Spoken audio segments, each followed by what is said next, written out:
안녕하세요. 들을수록 행복한 말씀 9번째 시간입니다. 오늘은 특집으로 코로나19 사태가 불러올 사회적, 문화적 변화에 대한 전망을 다루어 보겠습니다. 코로나 사태가 장기화될 조짐을 보이면서 전문가들은 한때 지나가는 전염병으로 생각하기보다는 앞으로 일상으로 받아들이면서 대책을 강구해야 한다는 목소리가 커지고 있습니다. BBC 방송 등 주요 외신은 코로나19로 세계는 완전히 변할 것이라며 전 산업을 재편하고 정부의 역할을 다시 규정하며 인간의 상호작용 방식을 바꿀 것이라고 내다보고 있습니다. 더 나아가 개인의 생활뿐 아니라 사회적 관습과 산업구조, 나아가 글로벌 패권 지형도까지 근본적으로 바뀔 수 있다는 전망을 하고 있습니다. 이쯤에서 우리는 14세기 흑사병을 떠올려 보기로 하겠습니다. 14세기에 유럽에서 창궐해서 전 세계로 퍼져서 약 7,500만에서 2억 명의 목숨을 앗아간 무서운 병인데요. 흑사병은 정치, 문화, 경제, 사회, 종교 등 중세 유럽의 거의 모든 분야에 커다란 영향을 미쳤고 중세 유럽 인구의 3분의 1에 해당하는 2,500만 명가량이 사망을 했습니다. 그로 인해 영주와 농노의 계급사회가 무너지고 1차 산업혁명을 발발하게 한 원동력이 되기도 했다는 점입니다. 14세기 이전 중세 유럽은 피라미드 구조로서 계급사회였습니다. 당시 영주와 농노의 인구 비율은 적당했고 노동의 공급과 수요의 균형이 맞았던 시기였습니다.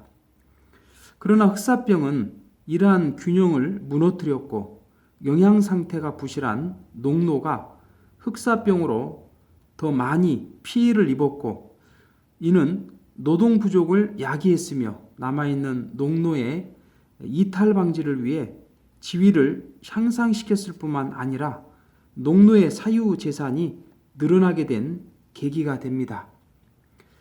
부유해진 농노는 구매력도 향상됐고 시장은 더욱더 활성화되면서 자본주의라는 새로운 사회 구조와 경제 체계가 탄생하게 됩니다.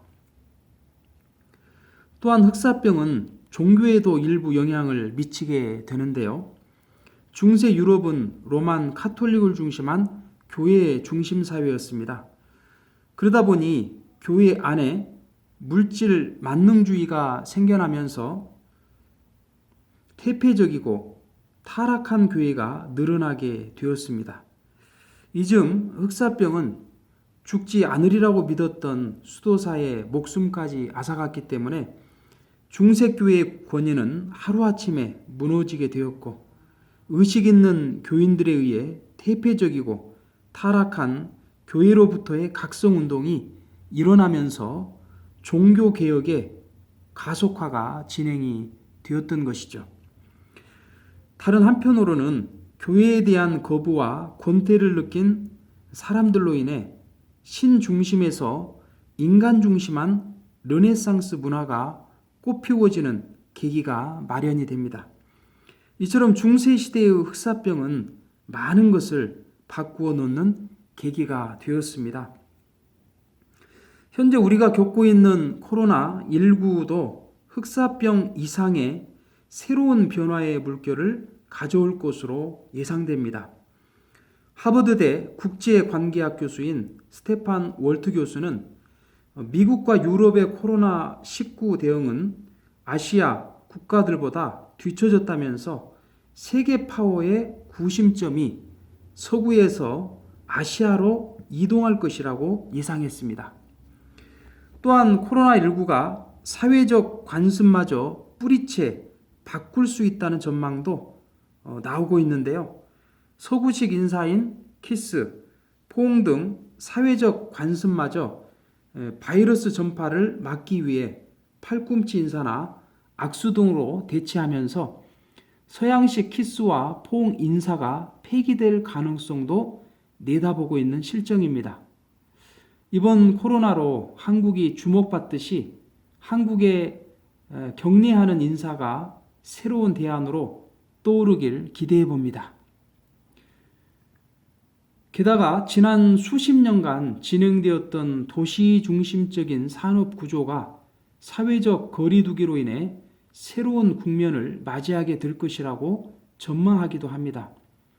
그래서 이제는 코로나19가 빨리 지나가기를 바랄 뿐만 아니라 그 이후에 벌어질 사회적, 문화적 변화에 어떻게 대처해 갈지를 염두하면서 미래를 설계해 갈 필요가 있습니다.